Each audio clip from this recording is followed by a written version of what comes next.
The Eagles are in prime position to win a Super Bowl. I've been saying it all year, all season long. You know it. You know it. You watching here, you know it. You might be a Cowboys fan. You might be an Eagles fan. If you Eagles fan, drop birds. Drop that Eagle in the comments because we are Super Bowl bound. Again, what do Super Bowl teams do? They don't play their best football in the beginning of the season. In September, in October, they aren't the team that they end up being in November, in December, and January, right? So I love the fact that this Eagles team is hitting their stride once we get closer and closer to December and to January. There's no debate that this offense has looked better now compared to the beginning of the season, because there were some games early on in the season where I was like, bro, Hurts can't throw to nobody, and he has all these weapons. Like, there was a point early on this season where people were saying Jalen Hurts is a one-season wonder. Now, he's an MVP candidate. You feel me? That's why we never overreact. That's why we always stay true to who we are. And that's why we always never turn on our guys. Shout out Jalen Hurts, man. My favorite player in the National Football League. If you haven't known that already, you might not be a Real Talk with MJ fan. Real Talk MJ fans, they know since 2020, we've been on the Hurts train. And I'll say this too. If you were an Eagles fan in 2020, you do not deserve to be an Eagles fan now. If you were not an Eagles fan when we won 3 games, during that year, Carson Wentz was just terrible. It got so bad that a rookie and Jalen Hurts had to come in mid-season. And here's how I knew that Jalen Hurts was different. Here's how I knew that Jalen Hurts, he had that dog in him. Here's how I knew that there was something a little bit different in a good way about Hurts. It was in his first game against the Saints, and what happened? This guy ended up beating the Saints, running over across the field with a terrible roster, making plays here and there, and beating against the Saints, who are the best defense in the league. Everybody was like, oh, the Eagles not winning this game. That was the game that I was like, we got our guy. We can ship off Carson Wentz. We got our guy.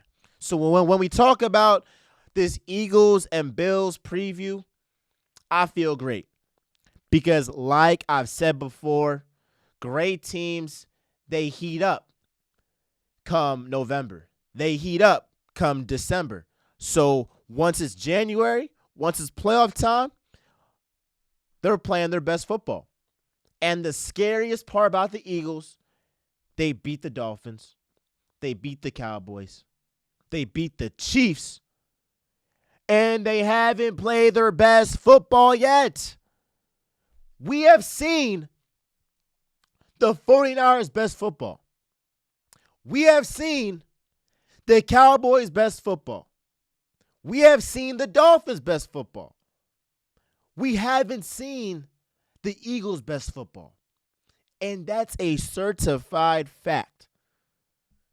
So if you're out here saying the 49ers are the best team in the NFL, or whoever you want to say, and you're not thinking about the Eagles, I just can't take you serious, because there's no way that you can say that confidently when the Eagles are 9-1 and they haven't played their best football yet.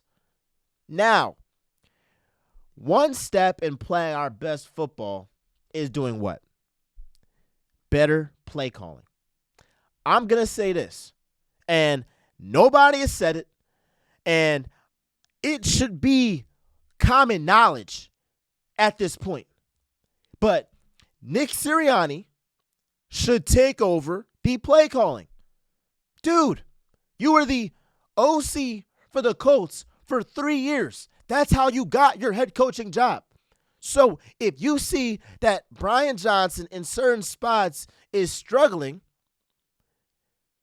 take over the play calling, because I promise you I will lose my mind if we lose a playoff game because Brian QB Draw Johnson messes it up. I promise you I will never forgive this team ever, bro. Because, Nick, I ain't saying you got to be Sean McVay or Kyle Shanahan, but I mean, sheesh, you was an OC for 3 years. Can you help your rookie OC, bro? Can you help him out? Because what we know for certain is that Doug Peterson, he would be calling the plays right now. We know that. And I'm a big Nick Sirianni fan. I love the fact that he was talking trash to the Chiefs fans and all that, man. They was talking crazy to him. So, of course, if you're riding off a win, you're going to talk crazy walking into the tunnel. So, I have a lot of great things to say about Nick Sirianni, but my one piece of criticism is that we are letting him off the hook in terms of not calling the plays. Because Sean decides calling the defense, so what the hell are you doing? Like, let's keep it a stack. Look at the top teams in NFL, right? 49ers, who's calling the plays? Kyle Shanahan. Chiefs, who's calling the plays? Andy Reid. Sean McDermott, I mean, he's trash. He should be gone because he's not calling nothing. And the team, and he can't even get enough guys on the field. I mean, so he should be gone. That's not a good guy. Who are the best teams? Even the Cowboys, Mike McCarthy calling plays. You feel what I'm saying? Pete Carroll, is he controlling the defense? So it's several of the top teams in the NFL. Their head coach is either the offensive mastermind or the defensive mastermind. So when I look at Nick Sirianni and I see that it's not like you have a history of being a defensive coach. You have a history of being an offensive coach. So if week by week you see your OC not getting the job done, now the stats may say otherwise, but we know the offense could be so much better than it is. And at this point, it's not like the biggest concern. It's just like I don't want it to be come the playoff time, we're at a 3rd and 1 and he runs the ball when we have a play that works 99% of the time. I mean, I'll call that. And that brings it to my second point. The Eagles are going to win a Super Bowl based off of one reason and one reason only. The brotherly shove. That's the game changer. That's what separates the Eagles from everybody else. Because each time they're in 1st and 10, 2nd and 10, 3rd and 10, whatever it is, it's really 1st and 9. It's really 2nd and 9. It's really 3rd and 9. So just subtract however many yards they have for the first down, subtract that by 9. That's how much they really have. By one. By one. You know what I'm saying. You know what I'm saying, bro. Because, at the end of the day, you see teams, they can't get out of 3rd and 1. They have to punt in 4th and 1 and 4th and 2. The Eagles have the ability every time they're in 3rd and 1, brotherly shove. Every time it's 4th and 1, brotherly shove. Every time they're in 1st and goal at the 1 yard line, at the 2 yard line, at the 3 yard line, brotherly shove. That when you're talking about a game that's about inches, like in that Cowboys game when Shoemaker, he was this close and he didn't get it. It's about inches. Yeah. That brotherly shove, that matters, bro. And that's the number one reason the Eagles will win the Super Bowl. The brotherly shove. Let me also say this too. Remember when A.J. Brown was on that super hot streak of 125 yards for 6 straight games, historic run, and there was talk about A.J. Brown should be the MVP of the Eagles? No disrespect to A.J. Brown. He's playing phenomenal. He didn't have a great game against the Chiefs. They did a great job of covering him. But I'm glad that that did happen, though, because A.J. Brown was not a factor in the Chiefs game, and the Chiefs still lost. Still lost. The Eagles still won. That says a lot about who? Jalen Hurts. Josh Allen. He has Stephon Diggs, a top 5 wide receiver in the league. But he's not utilizing him the same way that Hurts is with A.J. Brown. So I'm just so tired of this one-sided, argument of, well, Jalen Hurts, he has A.J. Brown. He's so lucky. It's a two-way street. Zach Wilson, he got Garrett Wilson. He not doing nothing. Josh Allen, he got Stephon Diggs, but he's not using him as effectively as he used to in the past. So the wide receivers production is all about the quarterback play. You saw against the Seahawks what happened. DK Metcalf was open on multiple routes, but he was either underthrown or overthrown. That's quarterback play. That's quarterback play. So let's just stop this notion. Let's stop this notion that, oh, well, you have this great wide receiver. You should, you're guaranteed to be great. No, your quarterback play matters, bro. Your quarterback play matters. So that's all I really got to say. And my last point is stop this Cowboys talk and 49ers talk. The Cowboys haven't beat a team that has won more than 4 games. Like, I'm just so tired of this, bro. It happens every single year.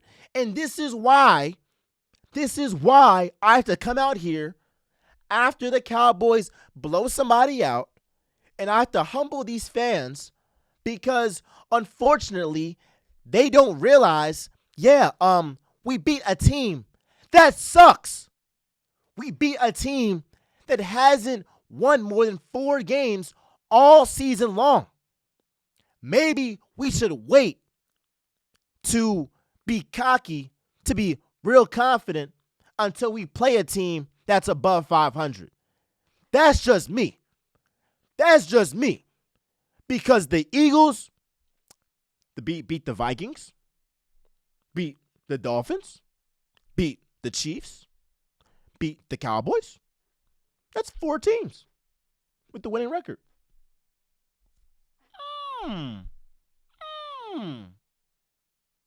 But y'all beat the Giants, the Commanders, the Jets, the Chargers. None of these teams are making the playoffs. So just stop. If you beat the Bills and if you beat the Seahawks and the Lions, the Eagles the second time, then you might have right to, say something. But up until now, the Cowboys, you haven't proved nothing. You haven't. So stop it. My goodness, bro. Like, they just be irking my soul, bro. Irking my soul. So sure, like, comment, subscribe, do all that jazz. Let me know your prediction for this Eagles and Bills game. Here's my prediction. 27-24. Eagles. I expect a big game. I expect a monster game from A.J. Brown. A monster game. I'm talking about 2 tutties. I'm talking about over 100 yards. He's due for one. Real rap. But I also expect Stephon Diggs to shine as well. He'll get his. So I got some respect for the Bills. They not some just scrubs that everybody's making them out to be, and they got a chip on their shoulder to prove that, against the Eagles that are the NFL's best team. Be sure to like, comment, subscribe, do all that jazz. With that being said, y'all, it's Real Talking Miles Johnson. Where I always keep it real. I'm out, y'all.